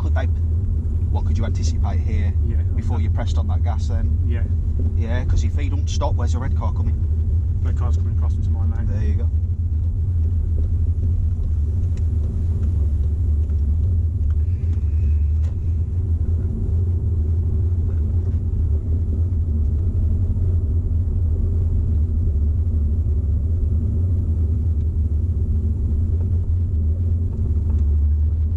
Somewhere along here, we're going to look to pull in on the left. Okay. All right. There's no rush. We're going to use the MSPSL routine. Yep.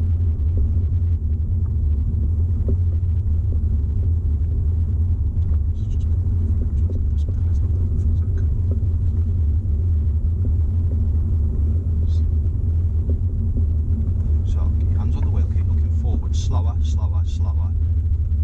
Clutching. Keep your hand on the wheel. That's what I'm doing wrong.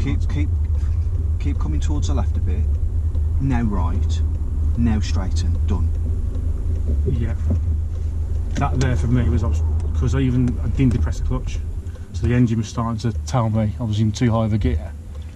So I took my hand off, and I shouldn't have done. I should have just put the clutch in. Just clutching for the remedy. Yeah. And then focus on accuracy. Yeah. Really. And I lost the way then by concentrating on doing the gear, and I should have left it. Yeah. All right. we just need to keep at that. Yeah, definitely. I think. I'll keep at it. We're not hitting the curb anymore, are we? No. We're a bit more controlled as we're coming in. But yeah, when it's time for clutch. So what indicates to you that it's time for clutch down?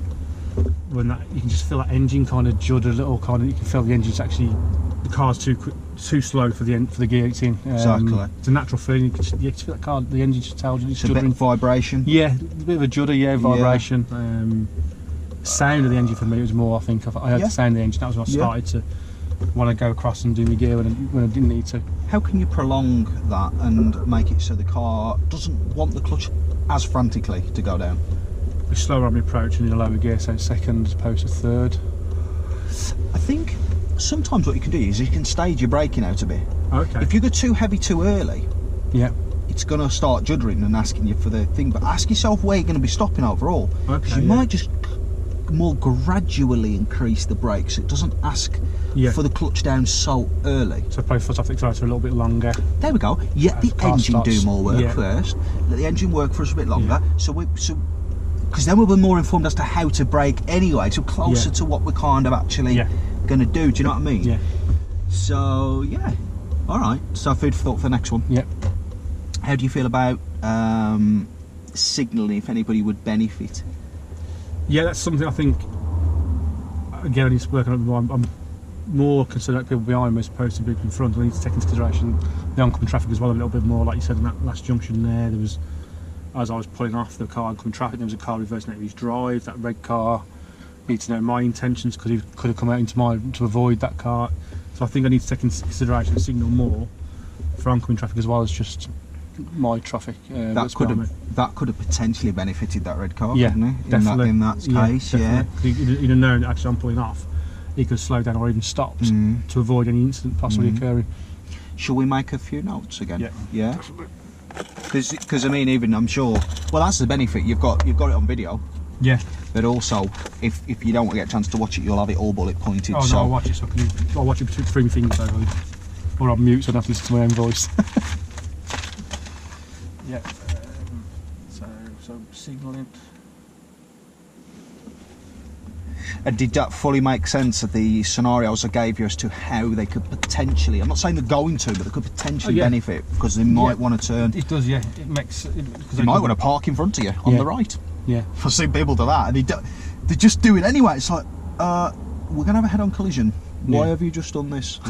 Yeah, it does signalling for all road users as well. There's not that right term for all road users. Yeah, people. Yeah. People could cross. Your signal could be the deciding factor as to why they wait for you. Do you know what I mean? Yeah. Say, I'm about to come. Signal on.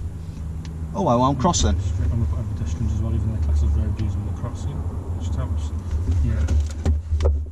So, how about that earlier when you were up in gears and you didn't. In fact, it was a street you really wouldn't want to go third on. Oh, coming off Coal Lane, Lockside Road.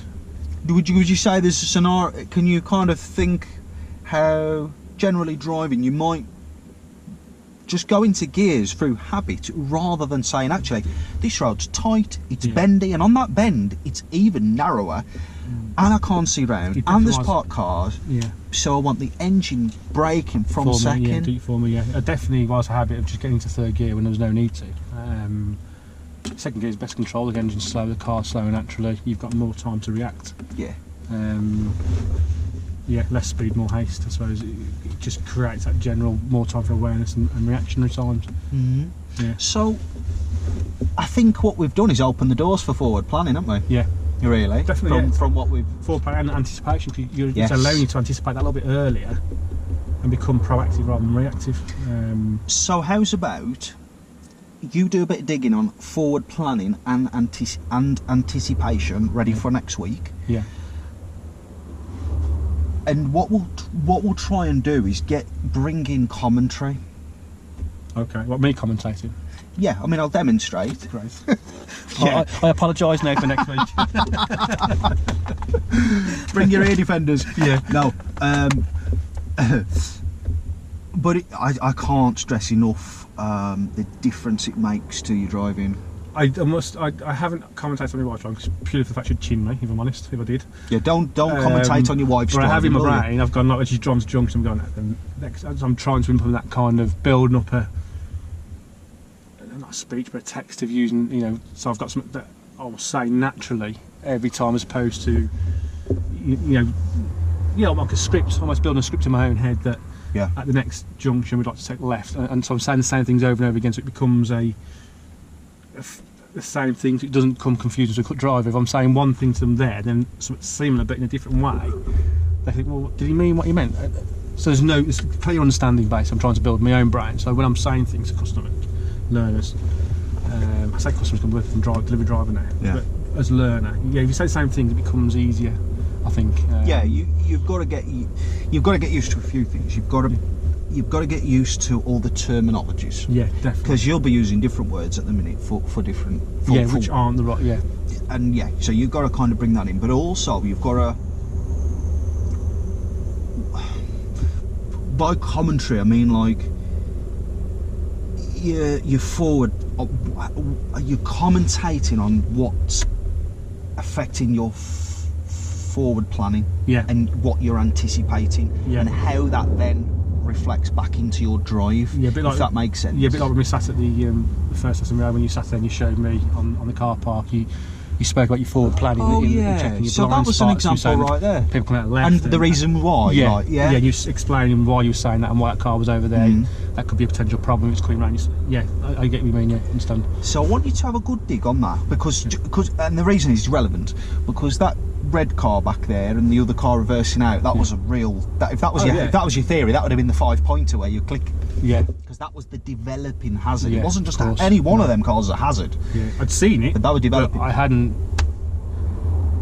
Yeah, I hadn't left enough time. I hadn't done enough things to let people. And that what brought me onto that conversation then was when we turned into the road, you just automatically throw it into third. Yeah. What you've got to do is pull into a road, check middle right mirror, what's followed me in, anything overtaking, is it safe to speed up? Is there any bends? How wide? What's visibility? Can I see the pavement? If you're in that bend, because it's a blind bend, that a long wagon couldn't come around and using part of the bend. They do. I know they like to deliver down there. Big truck. So if you meet, just because it tightens on the bend, if you meet them there, it's very tricky. So you wouldn't want to be. You're almost committing to something you don't need to be. Yeah. Again, I think that's a teaching habit that I've had. Taught to me through the years, get into gear as quick as possible, and been in reality, instructors still say that to people right now. I'm sure they do.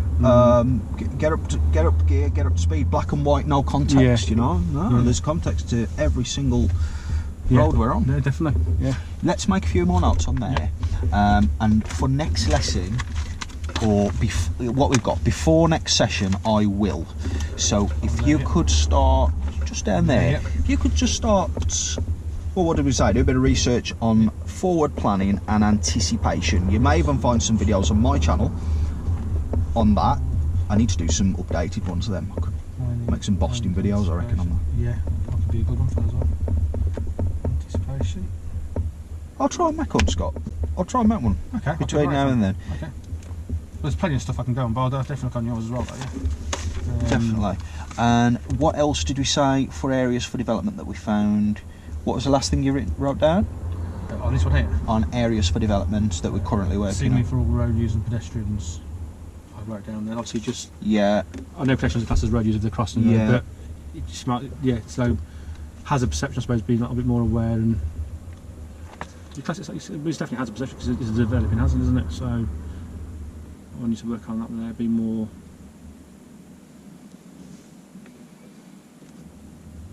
You need to help me on that one. And no. Do you mean the white the oncoming car? What do you mean? I needed to let them know what my intentions were, and I don't think I did. Yeah. So if it's your intentions, when does it need to happen? As you move in, or before? Remember, it's your intentions. My intentions is before. I should just before. I'm about to pull off. So as I've made my last final check. Look forward. Yeah. On. Yeah, and then act. Yeah. Same with lane changes. You see all kinds of people doing lane changes. They're signalling as they go. They might as well not bother. No. They're still lane changing, aren't they? What's the point in signalling? because obviously your position shows what you're doing. Then shows that you're changing lanes. Yeah. But anyway, I think as well, like you said, unnecessary gears as well. That's why I go get off. Like there, I didn't need to be in third. Yeah. There. Just a natural habit gets to third, so I can just drive away, and you don't need to. What I'll do, I'll just bring in a bit of commentary for the roads that we turn in on, and I'll just get you thinking as you turn in now. Yeah. I'll get you thinking about assessing a new road. Yeah. At the least, yeah. Get you started with it. We'll build that into what we're currently doing. Yeah. We'll keep pulling in on the left. Yeah. Fine. Yeah. Okay. So it's a lot better than it was last week, isn't it? It's less cloudy, doesn't it? Yeah. It feels nicer. Doesn't it? Yeah, it does. Yeah, it does. It's not raining as well, which is nice. It does now. It does, doesn't it? But I'm sure it'll be here soon. Hopefully not tonight, because when I go to work tonight, I want to be out in again. Just do my head in. Where are you dropping tonight? I don't know. It can be anywhere, to be fair. But that's one of the beauties about Tesco's. You're never in the same place more than once. I always tend to be, me personally, my van run number, because I'm always on run 6 or 7, would be West Bridgeford, Snenton, Lenton. Right. So quite far sometimes. Yeah. What's the most interesting drop you've ever done? The most interesting job? Drop? Yeah. Like, you just dropped, it's like, oh my god, I did not expect all that. I did not expect this, or I didn't expect to see that, or... I'd have to think about that, because I think it all becomes one now. Does it? Because I'm doing that often. Standouts for me would probably be certain customers that I enjoy going to that are friendly and nice, because we get a lot of customers that think that it's my fault the shopping's been picked incorrectly, it's my fault this has happened. It's that. You think you've picked it and all? Yeah, being the face of Tesco, sorry, I shouldn't really put the name in, but face of the company I work for, yeah, we get a lot of stick unnecessarily, so a lot of people just tend to kind of blank out. But yeah, the ones that stick out for me, like the elderly in these times, that they're so thankful and so grateful that we're doing a job that stops them having to go out when they're nervous. Some of the big houses in West Bridgeford and Tollerton, I went to one in fact on Friday. I suppose that's probably the most memorable one recently, and that was like a house set back that you wouldn't think was there, and it was, you know, it's one side street in Ilkeston. Some right hidden gems out there. Yeah, and it was lashing down the rain. I've checked my run, I've got 9 crates. I thought, I ain't burying that all the way up that driveway, you got no chance. So I opened the door, walked up to the house first, says, do you mind to bring the van up? Expect them to be a bit kind of, I'm not going to please drive. And they're like, yeah, no problem. And got up there, and it was just a beautiful set, and a lovely old couple that really nice, and they just stuck it to like, yeah, just really thankful and grateful, but no real memories, to be honest. I think just fairly straightforward. Yeah, just straightforward. I mean, I know a few of the drivers have been to places where, but I don't think we do those areas anymore. Where a guy used to go to this one house, and it was literally like the house was a mansion, but it was just one width of the house was just all glass doors, and you got a gauge that was bigger than most people's houses, just full of millions of pounds worth of cars, and they actually showed him and stuff. You'd love going to that one, wouldn't you? The one I'd be like, can I just come in and have a look at the cars? Yeah, my previous employer I used to work for, I used to love going to a place in Ashbourne. That was, again, you wouldn't find, it's not even on Google Maps. They basically looked after a bit of land for this farmer, and they lived in this little cottage that was just sat over a lake. It was just heaven, paradise. He used to make sure that it was my last drop, so I'd go and have a cup of tea and a chat with him and feed the fish and ducks, so they were nice in that respect. Very nice. Interesting. Yeah. Right, shall we get on with it? Yeah. Cool. So what system are you using here? Just talk me through. 6-point check now, so I'll start off with a blind spot on the left. Yeah. Make sure it's clear. Okay, in fact, now I'm starting again because I've just got that wrong. My foot depressed, I'm not even ready to go. Okay. So just slowing it down, isn't it? And thinking first. Thinking first, which I didn't do, so I'm into gear now. Because as drivers, we know we've been in autopilot for many years. Yeah, which is what I am doing, I think, yeah. So I'm going to find my gas and body, but although that's too far, we start to go.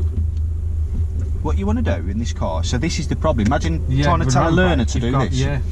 So you wouldn't have gone then, would you? No. You'd have been near your bike and you wouldn't have gone until you'd finished your checks manual.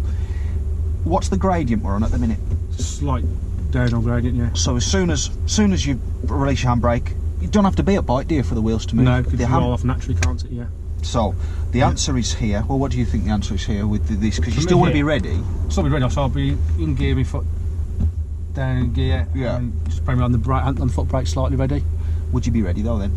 No. Would that be good for a learner? No, it's not. No. So you want to be just below where the bite is in this car? Yeah, so probably where's your bite? That's okay. So on your biting point, yeah. Yeah. So just below, so that you just literally know you've only got to come up this much and you're fusing the clutch plates together. Yeah? Yeah. Because you're naturally going to roll off on it, which is a good benefit. Yeah. Okay, so yourself in gear. There. So Good. blind spot left check clear. That's it. Don't forget to have your gas on. So when you bring your clutch up to go, you're already there. We've got oncoming traffic. I'm coming that way, so on a signal, ready to go. Okay. Blind okay, blind spot Okay. good. Just cancel signal if you're not, to avoid any confusion. okay, they're going there because I'm coming. Blind spot again, update. Blind spot, Good. that, yeah. Ideally before you move forward. Yeah. But yeah, just remember to double check that. Mirror on the left. Centre mirror.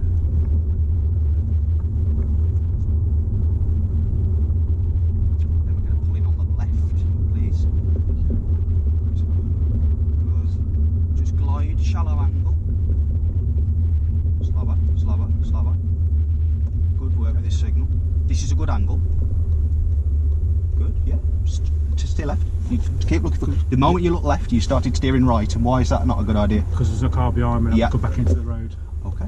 Yeah. That's weird how you fit so much of that drive, that part. That's basic things. I forget so much of it. Parking's nice. It's getting better, again. yeah, it's better. It's getting better every time. Just tying all that into a little package now, which I'm going to do, work on more. Where have we parked at the moment? Well, we're not parked, we've just stopped momentarily. We've stopped over a cycle lane. Yep. And what's the rules with this then? What's the lane like made of? What indicates the lane? The hash lines. Yeah. Lines on the road. That's it. So what do they mean? We can obviously, if it's a solid white line with a cycle lane, you're not allowed to enter it. Yeah. If it's broken, you're allowed to enter it when necessary. Yeah. We're only going to be a moment. I do know I have had on driving tests them ask them to pull up momentary on the cycle lane. So like you said, to do with the fact that it's broken. Yeah. Just trying to find. And there are tend to be a lot of cyclists along this section as well. It does. Yeah. So yeah, you wouldn't leave it here, and it says not to. I'm just trying to find absolute clarification on it, but I know that what you've said is it's about right. Where are we? We're in here somewhere. It's in there because I've started reading the books. There we go. Here we go. Look, so we've got the cycle, which we saw that sign further back. Road markings for an advisory pedal cycle lane here. Other vehicles should not use this part of the carriageway unless it's avoidable. So basically, don't drive in it. No. Is what I take from that. Yeah. Doesn't say anything really about not parking there, does it? No, it doesn't. No. But I think use common sense into it. We're not stopping for long, and obviously, like you said, solid line road marking separating cyclists. Oh, so that's on the pavement, I think. I think that's what they have on their pavement. So I've not seen a solid white cycle lane in Derby that I know of. I can see in Beeston on the path there is a solid white line that does separate the path and the cycle lane. To be fair, but I've not seen it on the roads. Yeah. Yeah, that's it. Really. Yeah. All right. Good. So good practice there. Yeah. And talk me through your prepare, observe, and move to move off. What's the gradient like now, Scott? I'm slightly uphill now, so will it matter really if the handbrake's gone off? Yes, because potentially roll backwards. So I'm going to find my biting point. So I'm sat ready to go as opposed to. Good. Yeah. So you'll have the ability to hold still here, won't you? Where it's impossible there. I'm just going full momentum. Yeah. All right. Good. So when you're ready, drive on. So, biting point. Blind spot left, clear. Left mirror, centre ahead. Right mirror. An indicator. Okay, I haven't got quite the biting point on the car yet, have I? It doesn't matter as long as you're nice and quick though, because remember you're not a learner, so it's okay. You just bring it together so it says 1 minute package, no time delay, no problem. Okay. Yeah. It felt like it was low when I was sat on the downhill. I felt actually probably was quite full. So what's middle of your lane here then? White line to curb or white line to white line? White line. Awesome. Take the next road on the left, please, Scott. So we're going to use the old brakes to slow here. Left hand mirror. Keep looking. Signal. Could probably block change on the gears there, can't you, to second as opposed to Definitely. down one. Because your left hand could have done with being on the wheel that bit earlier to steer. Course, What about if we were to have a truck on the inside of this junction? What was our road positioning like as we probably turned in? too close to the oncoming traffic. That's it. So you're dead right about the block change. Yeah. So in future, I won't say we'll use brake slow gears to go because it's not enough. I've got to say, keep your hands on the wheel, keep your hands on the wheel, don't take them off. Right now, second. Yeah. Yeah. Sorry. No, it's me. Because I've not used a gear, and I used to think is I know in my previous cars with gears, I used a block change all the time.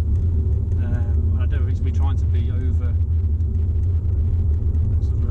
Showing that I know I'm doing. I don't know. It's I think I'm just doing something that I don't normally do. I do normally drop it from fourth to second or. So anyway, I was helping you with the forward planning, turning into new roads. Obviously, we were busy then talking about. So forward planning here. What about if something comes around the bend? How much space have we got down here? Could we actually use the grass verge if we needed to? If you needed to, you would. You wouldn't want to ideally, but if you had to. That's it. Any potholes? On the edge of the road, quite a pothole and dents. So I'm kind of staying left of my lane, but not too far left because of the potholes and the potential verge. So less space, less speed. Yeah. You could take a further left position to get an earlier view around the bend if we weren't already. We could identify the end of the road, so now we could start working towards that MSPSL to turn left. Turn left mirror, centre mirror. Position's okay. Keep your hands on the wheel. Signal there. Keep your hands on the wheel. Hands on the wheel. First gear. Start your ups. Good to go. Car's there, I'm indicating. Good. Does that feel different? It feels like what I used to do. It felt natural because I'm trying to do something. I think, So if I weren't saying it, it would be a bit different. Like. If you weren't saying it, I probably would have in my own car gone from third to first without even thinking about it. Oh, I think what I'm trying to do is because I'm trying. Would you have done it too early though? Yes, probably would have done it, if I'm honest. Yeah, definitely. Yeah, I probably would have already dipped my clutch in already. Yeah. Yeah, definitely. And then we're going to pull in on the left at a safe place again, please, Scott. Yeah, no problem. Check them mirrors first off. Start with your centre. Centre one, okay, there's a car behind me. So you can really start to gauge your indicator timing if you need one. I'm going to pull up behind that van, we'll just past the junction to think I'll go over the crowd. Yeah, that'd be nice. I think they're going to actually. Yeah. Goes down. Steer right. Straighten. Done. So I'm having to work less, aren't I? Yeah. To help you to pull in on the left now. Yeah. I tell you what I have noticed. When you check your mirrors, you're a bit like to the sides quite early. Okay. It looks to me like you might be missing this one. This one out. I think I'm checking. Okay. Yep. So before we drive back today, the camera's just cut out. Before we drive back, we talked earlier about commentary. Me and Scott. Scott's just holding the camera for us now. I'm going to do a bit of a commentary to drive back to where I've met Scott to get his car, just to set him on this week to get a bit more of an understanding and how the forward planning and anticipation affects whether we speed up, stay the same, or slow down. So I'm going to be doing lots of commentary on the move. If you've got any questions, pop them in the comments below. Just waiting for a bus. What you missed as the camera cut out, folks, is just me and Scott were talking over that he needs to be checking his centre mirror a little bit earlier, or definitely first rather. He needs to be checking his centre mirror first, and this might be quite a while before actually easing off the gas and slowing down, and he might not actually need his door mirrors, but at the minute he's quite forward, aren't you? We're going full straight for your door mirrors, it seems, in part. So yeah, bit earlier, bit more thinking with what's behind and what we're actually going to do in front, because sometimes we might change our decision and not pull in on the left if there's something really risky behind you, with me, or we might not turn, maybe it's a left turn, you might just carry on. So anyway, enough talking, let's get driving. So a bit of a commentary for you on forward planning and anticipation. So checking around, make sure nothing is cracking off. There's no need for a signal at the moment. There's nobody to benefit from one. That guy on the cyclist on the bike is too far away, and so is the car. Oncoming car, have I got room? No. So I'm just going to make sure my mirror ain't hanging over. First gear, nice hold back position. Centre mirror, right mirror. Door width to pass this purple one, clearance. Second gear, now looking on for the next meeting situation. I'm going to tuck into the left, checking the mirrors, but not too far. Trying to hold back, because these have got a big space. Now we've got a long... Alright, we've got a signal, but there is a car behind them. They're adamant that I go. It is their priority. There is gaps for me to tuck in. What they've done is increase their risk. They've got following traffic with no reason for them to do that, and I wouldn't expect it, but if they insist. We're going to go middle left mirror, move back into the left here. This pedestrian looks like she's not going to cross. Junctions on the left. This car could turn in front of me. There's nothing behind me, by the way, in case it does. Can perform an emergency stop. But I'd see the telltale signs before. I've just seen the traffic, like the pedestrian crossings reflecting in the glass here. I do know they're there, obviously, because of local knowledge. There's nobody there. They aren't going to change. So I'm doing 28. I'm going to get up to 30. I'm going to go 5th gear for 30. Middle of the lane. Go back down to 4 actually, a bit ambitious. So middle of the lane, we've got brake lights on up ahead and cars waiting. It's our priority, and I've got following traffic. There's a white Fiesta behind me and the traffic on the right still waiting.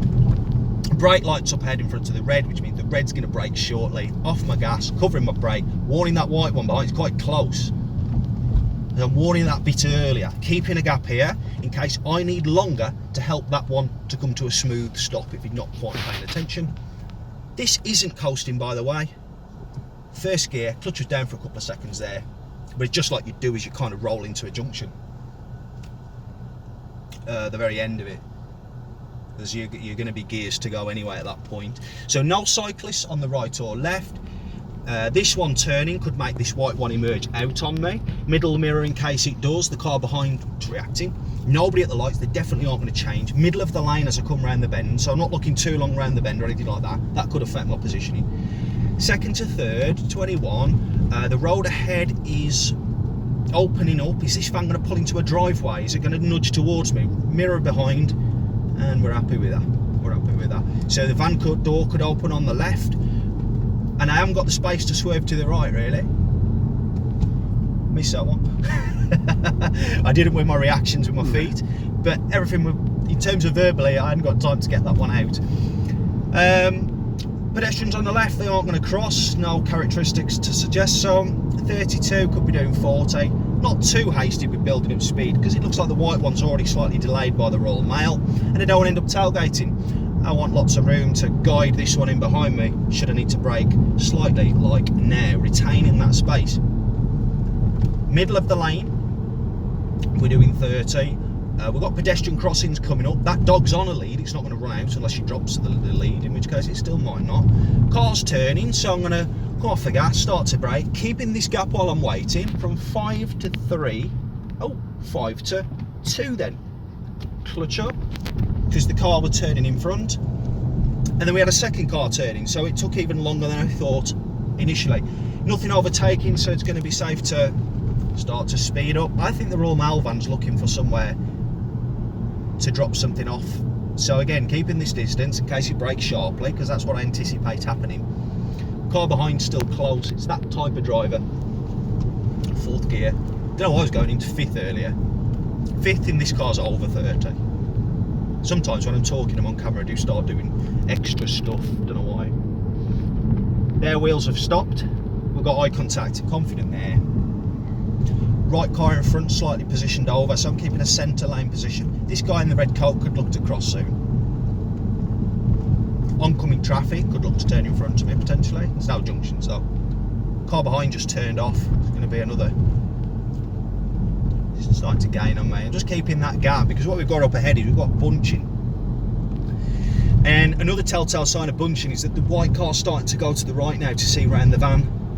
The closer you are to the object car in front, obviously the more restricted your view is. So I'm driving into parking position at the minute.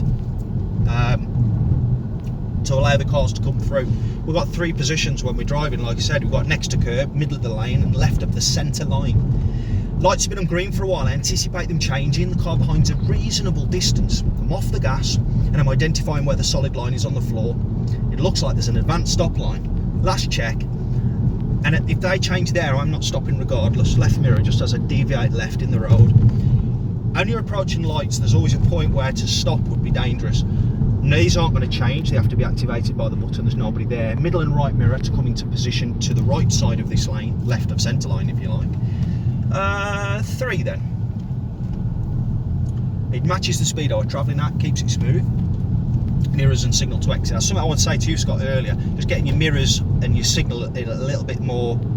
Mirrors first, then signal to come off your roundabout. Yeah. I'm going to go right at the roundabout for Asda. So middle mirror, right mirror, signal about 6 car lengths, gently braking.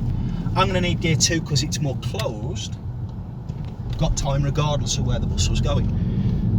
So there's exit 1, exit 2. So when I'm level with exit 2, I can start to think about changing the right signal for a left signal. I'm following floor markings for Asda.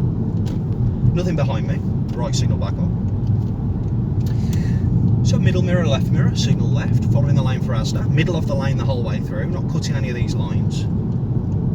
Cancel signal now, new road, and there's nothing following me in. Oh yeah, there is, it's like a snail though, so it's no bother. Turning left at the end, I've identified the junction, middle mirror, left mirror, signal, 6 car lengths, gently braking. Gear 2 then, gear 2 on this one, yeah? Clear, clear. No need to be going into 1, even though it's a T-junction emerge. Middle mirror, what's followed me in? And I'm going to signal and brake smoothly and gently coming in here. I'm just holding the car in gear 2 and easing off the brakes there. Felt it was a bit safer than just popping into first. Middle mirror, right mirror. I'm going to signal here. There's lots going on, and just for a bit of control, just popping into gear 1 as I said. So yeah, I know my bonnet's level with the end of these lines when I can see the end of that line under that mirror about there. Just want to bring the camera probably there. See how the end of that line is underneath like the door mirror. That's from where my eyes are looking. So yeah, cheers for that, Scott. Handbrake neutral, relax. How did you find that? Interesting, good. Brilliant. Yeah. So just point the camera at me, we'll sign off. Yeah. So that was Scott's commentary drive. Scott, I hope you're going to find this useful when you watch it back. Very much. Anybody learning to be a driver instructor, again, same again. I hope that it gives you some insight. Everybody does stuff differently. There's many ways to get to an outcome, but really, at the end of the day, it just needs to be safe and under control and effective. So on that note, I'll see you again in the next one.